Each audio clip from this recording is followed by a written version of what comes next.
Foto, quieto, quieto.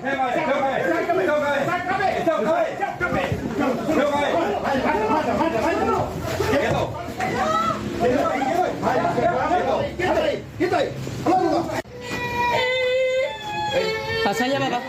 Pasa allá, papá. Pasa allá, pasa allá. Anda, no tenés miedo, no tenés miedo. Voy a traer. Vení,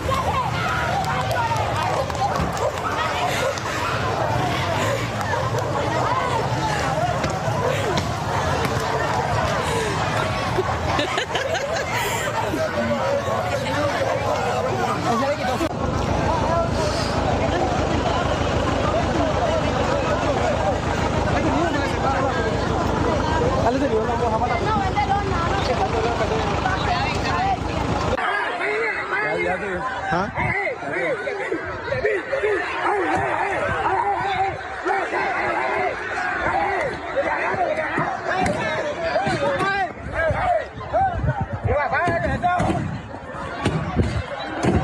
Chao, patrullera.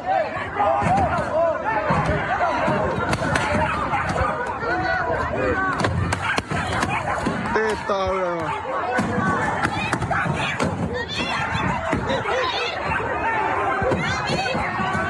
Bueno, y así como estaban viendo en el avance, reclutan a menores para delinquir. Las causas, varias, un fenómeno que se está dando en varios barrios aquí de Asunción, principalmente en los barrios vulnerables.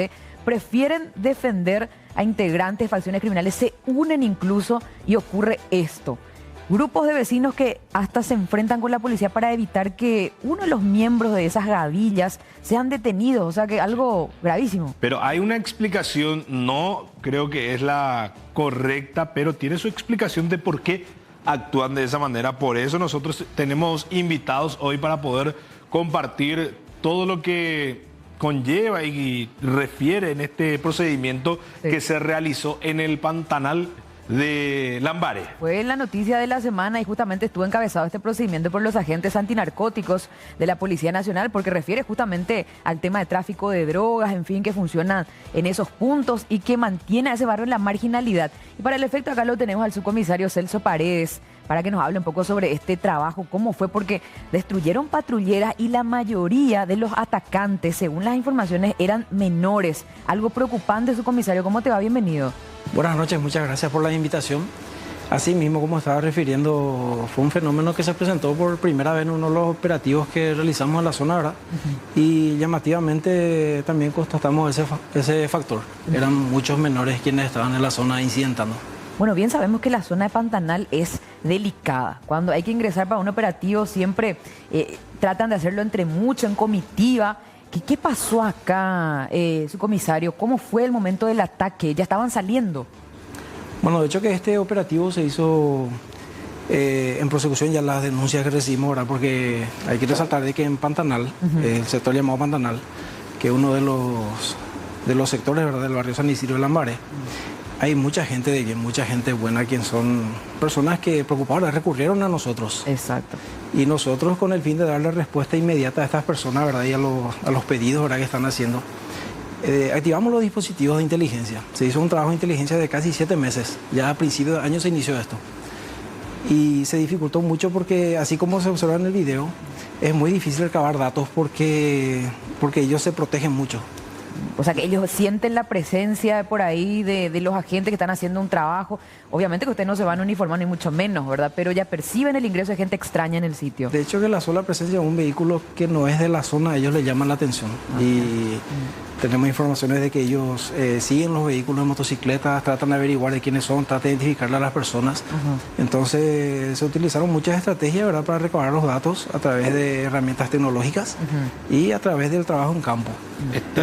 Discúlpame, subcomisario, Quiero nomás saludar también al doctor Juan Martens, que está con nosotros, él es criminólogo, para entender un poco, doctor, con respecto de cómo es que toman esa parte de querer defender a estas personas que andan en hechos ilícitos. Si tiene alguna explicación. ¿Cómo te va? Buenas noches. Buenas noches. Ciertamente, nosotros estamos viviendo un deterioro de la seguridad en las periferias y un proceso de pandillización que ya se dio en otros lugares de América Latina, ¿no? Entonces, esto tiene vinculación con lo que se origina en la cárcel y de la cárcel pasa a las periferias, y es importante una teoría de la subcultura criminal que explica un poco por qué algunas personas adhieren a valores distintos al de la mayoría y son socializadas, o sea, aprenden a ser personas, aprenden a ser ciudadanos, ciudadanas, habitantes de ese territorio, pero con otros valores. Entonces ya están adhiriendo lo que a nosotros nos parece que está muy mal. Claro. Entonces, a ellos les parece que está bien. No solamente que les parece que está bien, sino que festejan, reivindican y adquieren estatus. Aquel más peleador, aquel que rompe más o pega más a la policía, es una persona que adquiere más estatus dentro de esa, por eso es subcultura. Y eso es muy importante, y yo le entregué a la producción, no sé si pudieron ver un poco, en varias partes de la ciudad nosotros empezamos a tener sellos de grupos criminales. O sea, en el microcentro, Clan Rotela, ¿no? En barrios, no solamente, ya fíjense ahí, Clan Rotela, Vencer o Morir, La Jungla, BOM, Vencer o Morir. Sí. O sea, esto es en el microcentro de la ciudad, en un shopping súper conocido frente a instituciones públicas. Entonces, ¿qué es lo que nos dice esto? Entonces, el PCC, fíjense, también en el microcentro de la ciudad. Lo que representa el PCC. El PCC, sí. O sea, 1533, que es el número PCC. 15, es P dentro del alfabeto, el número P dentro del alfabeto, y C es 3, C es 3. Entonces, estamos juntos, decía otro, estamos juntos. Entonces, ¿qué es lo que esto es en una escuela de una ciudad aquí en Asunción, ¿no? ¿Adentro de la institución? Dentro de la institución. De hecho, fue un profe conocido mío el que me había pasado queriendo entender lo que está pasando. ¿Qué nos dicen todos estos datos? Sí. Fíjate ahí, esto es en la entrada de la Costanera. Estamos juntos. PCC y, bueno, el código. Recientemente inaugurado. Nos habla de que hay una ubicación, es una firma que dejan estos grupos, y de la presencia territorial. Y esa presencia territorial guarda relación también con subcultura y con la defensa del espacio. Entonces, el trabajo que tiene que hacer el Estado es cuádruple, no solamente doble, porque recoger información en esos espacios va a ser muy difícil, súper difícil. Tenemos que pensar, dedicar mucho más tiempo. Si antes se dedicaba 6 meses, tal vez 1 año, 2 años, porque hay una cohesión social y protección social. Y esa protección social puede ser por la subcultura o por el miedo. O sea, nadie va a querer enfrentarse ni brindar información que tienda a ponerle en riesgo a los miembros, porque después van a venir las represalias. El Estado va a ir un momento y luego desaparece. ¿Quién se quedan? Se quedan estos grupos. Entonces, estamos en un momento crucial en la historia de la criminalidad de nuestro país, en donde empiezan a haber grupos que adhieren culturas diferentes, adhieren culturas criminales, y en la medida que estos crecen, son los que van a tener, en la literatura, esto se llama carrera delictiva prolongada. Desde muy temprano, porque empiezan tempranito. Sí. Moffitt, una autora muy importante, documenta que el que empieza temprano termina muy tarde, o no termina nunca. Porque no solamente hay que reconstruir sus valores. O sea, hay la peor manera. O muertos, o encarcelados, muertos en la cárcel. O sea, es un problema que no estamos siquiera dimensionando, y al que no estamos acostumbrados, que ahora ustedes están poniendo un poco sobre la mesa, ¿no? Ahora, su comisario, referente al procedimiento, ¿verdad? Porque justamente fue ese operativo y lo que desencadenó es la causa de por qué estamos hablando de esto, ¿verdad? Analizando desde otra perspectiva. ¿Pudieron detener al objetivo? Sí, de hecho que el procedimiento en sí fue exitoso. Sí. Se logró la totalidad del objetivo. Teníamos personas identificadas ya, ¿verdad?, y evidenciadas antes del allanamiento. Esto ya se documentó antes. ¿Y serían parte de clanes las personas detenidas? Tenemos información de que forman parte de organizaciones criminales quienes, como dije aquí el doctor, están tratando de marcar territorio. Incluso con la utilización de ese estatus, ¿verdad?, están amedrentándole a la ciudadanía. ¿Nadie Ellos- resultó herido después de ese ataque de los menores? No, de hecho que nosotros lo que hicimos fue cuando empezó el incidente, proteger a las personas que estaban ahí. Con el incidente nosotros tratamos de cubrirle, auxiliarle, refugiarle a las personas que estaban expuestas ahí. Tratamos de que no hubiera ningún herido de nuestra parte ni de ellos. Se logró ese objetivo. Se logró la detención de las personas, Bueno, que son, sí, pasó de un son susto. los principales. Ahora, Sí. doctor, Y ¿qué es eso lo guarda que con, eso? con una delincuencia predatoria. Eso es súper Sí, importante. sí, sí. O sea, muchos de estos grupos, en la medida que se consolidan, ya ni siquiera necesitan materia prima, en el sentido de droga, armas, o sea, sino que extraen dinero con la extorsión. Es decir, para pasar por este lugar, vos tenés que pagarme. Para vivir en este barrio, vos tenés que pagarme. De lo contrario, vas a sufrir la consecuencia. O sea, es un delito extorsivo. Entonces, la materia prima con el que juntan dinero ya es la propia persona que vive en ese barrio. Ya no es algo, un objeto diferente. Entonces, por eso que es tan preocupante este fenómeno que se está dando, porque en la medida que ocupan estos territorios, las personas que viven allí se quedan presas Sí, y de esa situación Sí. y muy difícilmente o nunca, ya como ocurre por ejemplo en Río de Janeiro, hay lugares que hace 40 años están. Justo eso te iba a decir, que eso de que se tapan toda la cara a los chicos como si fuera que estamos viendo un enfrentamiento en la favela de Río de Janeiro. O sea que no sé si es que estamos copiando. Sí. Mirá lo que este chico, su arma es más grande que él. Ahora, su comisario, antes de ir otra vez al doctor, ustedes que acompañaron todo este procedimiento, vieron a adolescentes de esta manera, ahora lo vemos en video, pero adolescentes que se tapaban la cara, que empezaban a salir, a incidentar. Mira que este video es uno de los materiales que nosotros recogimos ya antes del procedimiento. Son los materiales que hicimos hablar, ¿verdad? Para sostener la factibilidad del operativo.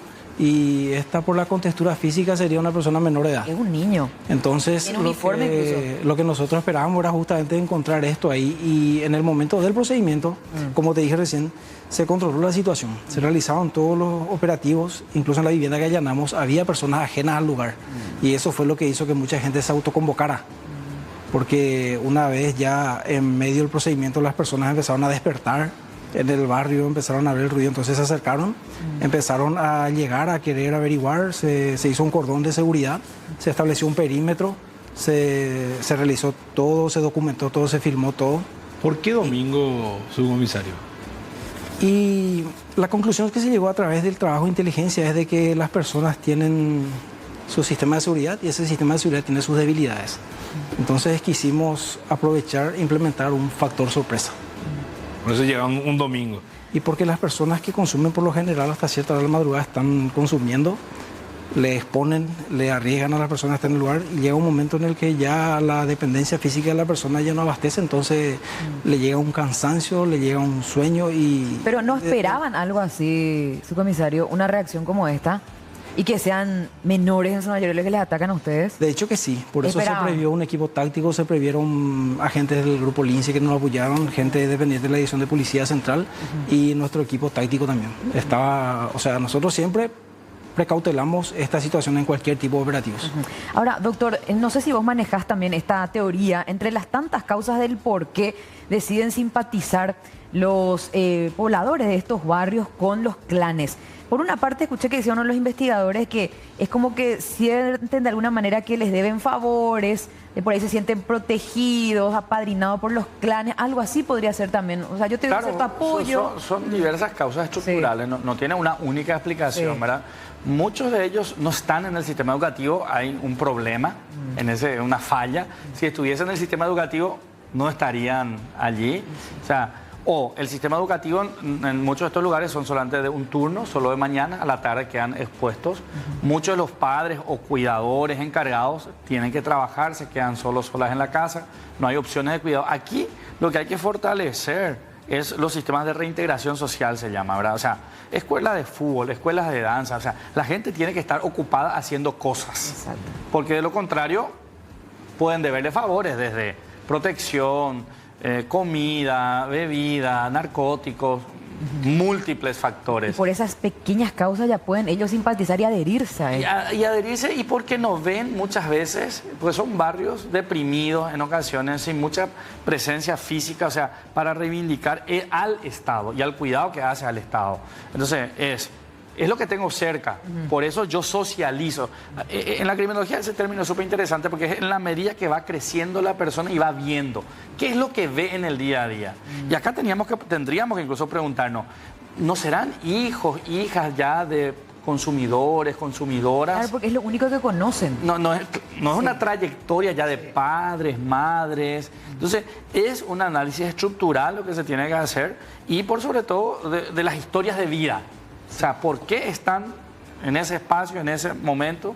Y la reacción que nos muestra, ojalá se tome muy en serio, ¿verdad? Pero esto tendría que ser desde el Ministerio de la Niñez, de la Mujer, de Protección Social. Interinstitucional, sí, para que el Estado esté presente integrándolo socialmente. Sí, porque justamente eso también decía, no es solamente ir a sacarlo de allí o de esa es una parte del trabajo muy necesaria. No solamente la represión, sí, una parte porque muy necesaria. No es la solución esa nomás, ¿verdad? Eso ya cuando las papas queman. Se saca un microtraficante, mañana hay 4 sí, o 20 o 50. Hoy nosotros tenemos 17.000 personas privadas de libertad. En los últimos 10 años hay un aumento del 91% de personas privadas de libertad. Imagínense, 91% aumentamos de personas privadas de libertad y mejoramos. O sea, seguimos encerrando a muchísima gente, pero no estamos dándole a la clave, a la tecla para disminuir. No estamos tratando la adicción. Ahora, subcomisario, un punto muy importante que mencionaste y que me parece tan interesante reiterar para la gente, porque constantemente seguro a ustedes también luego les llega denuncia a la gente de bien de esos barrios, dando la información, ubicación de dónde hay focos de microtráfico, pero no es tan inmediata la cuestión. Ustedes tienen que darle un seguimiento, un ropaje para que se pueda hacer un operativo, porque a nosotros también nos llega constantemente esos mensajes. Por favor, acá en mi barrio, esta es la ubicación. Pueden, por favor, avisar a los agentes antinarcóticos. O sea, se le tiene que dar un seguimiento a eso. De hecho, que la atención a la persona denunciante es inmediata y el trabajo de inteligencia inicia en el momento, ¿verdad? Sí. Dependiente del escenario. Ahora, sí tenemos que tener en cuenta y para la ciudadanía también de que es un trabajo bastante largo y si queremos hacer bien y en forma de tener un resultado óptimo, hay que hacer, ¿verdad? Superando varios obstáculos, entre ellos la recolección de la información, la identificación de las personas, la identificación del perfil del lugar, por cómo entrar, cómo salir, así como mencionaba hace rato, si hay menores, si no hay menores, personas adultas, tercera edad, si no tienen trampas, por ejemplo, porque hablamos de cercado eléctrico, podemos hablar incluso de dispositivos de arma de fuego que tiene esta persona. Es bastante complejo, eso se hace, se documenta, se presenta, ¿verdad?, ante un fiscal que es especializado en antinarcóticos. Se judicializa ese caso y después se operativiza. Muchos de los casos grandes, ¿verdad?, son judicializados y evidenciados antes. En este caso, la carga de la prueba está en la evidencia y nosotros necesitamos hacer bien el trabajo de inteligencia para darle una respuesta a esa persona y por lo general no es inmediato. Pero también depende mucho del denunciante porque ellos son los que tienen la información. Ahora, subcomisario, estos microtraficantes, clanes, pagan por protección, así famosos campanas que están esperando quién es el que ingresa, quién es el que está llegando para evitar que sean detenidos. De hecho que hay un fenómeno durante que su investigación. El doctor también ya mencionó que la conducta del entorno influye mucho en las personas y en estos casos hay personas que consumen, hay personas que empiezan a delinquir, hay personas quienes empiezan a amedrentar. Esto también a la par alienta a otras personas, ¿verdad?, a someterse a ese sistema de vida y ellos, sean o no sean integrantes del grupo criminal o tengan o no vínculo con la persona que esté vendiendo drogas, ellos actúan de esa forma. Ellos mismos ya se sienten en un estatus de supremacía en el lugar y tratan de amedrentarnos desde que llegamos. Y hablamos desde menores, de personas que consumen drogas y ya bajo los efectos están durmiendo en el lugar, pero igual tienen una conducta bastante violenta contra nosotros. Ahora, doctor, para ir cerrando, ¿verdad?, porque ya tenemos corto tiempo, ¿qué es lo que se puede esperar ante este fenómeno? Si es que no se hace. Nosotros tenemos hoy 18.230 personas privadas de libertad. Es muchísima gente. Nosotros seguimos encerrando sin ningún tipo de reintegración. La cárcel es un depósito de seres humanos donde se fortalecen a grupos criminales. Y lo preocupante es que el Estado paraguayo hasta ahora no se dio cuenta o no se dio por notificado de que eso no soluciona el problema. Necesitamos atenciones integrales. No podemos seguir encerrando nomás. Apuntar a la rehabilitación. Tiene que apuntarse a la rehabilitación, a la reintegración social, a la prevención, al castigo, a muchas cosas a la vez. O sea, porque si no hay eso, vamos a seguir subiendo la curva. Les prometo mandar para la próxima esta curva ascendente de personas privadas de libertad, pero que no solucionan, sino que agravan. Hace 10 años no teníamos Rotela, hoy tenemos Clan Rotela. Antes, hace 5 años o 4 años, estaban solo en las cárceles, hoy están en los barrios. Hace 3 años no teníamos inscripciones de Rotela en el microcentro de Asunción, hoy tenemos el microcentro de Asunción. Hoy Rotela vende en Concepción, en Pilar, o sea, es un fenómeno de masificación y que nos estamos dando a la clave de extirpar el problema, porque eso implica gasto, interacción institucional y por sobre todo una voluntad política seria. Significa ocuparse. Ocuparse y que varias instituciones se ocupen, no solamente la policía, la fiscalía o el poder judicial. Gracias, doctor Martens. A las órdenes. Siempre muy interesante todo lo que tiene para compartir con nosotros. Y también su comisario Celso Paredes, gracias por venir y por darnos información que se puede referente a este operativo, ¿sí? Por último, nada más, ¿algún número de teléfono? ¿Cómo puede hacer la gente para denunciar? Porque te prometo, como se diría, muchísima gente nos escribe, nos dicen, acá se vende, yo sé dónde está, pueden venir acá. Y muchas veces nosotros no tenemos esa respuesta para ir. Pueden venir a filmar, pero los vamos a ver, sabemos lo que nos espera también. Tenemos una oficina de atención ciudadana y recepción de denuncias. ¿Le puedo dictar el número? Sí. Sería el 0976 200 entero 625. Ese es el número de atención ciudadana y recepción de denuncias. Y la gente se comunica habitualmente con nosotros. Y es confidencial. Se garantiza la total confidencialidad. Hasta, por suerte, el marco legal nos permite utilizar la figura del denunciante o del informante confidencial. Entonces nosotros, en pos, ¿verdad?, de tener éxito en el operativo, garantizamos la confidencialidad de las personas. Perfecto, gracias. Gracias, sí. Gracias a ustedes también por elegirnos. Será hasta el próximo jueves. Chao, chao. Chao, chao.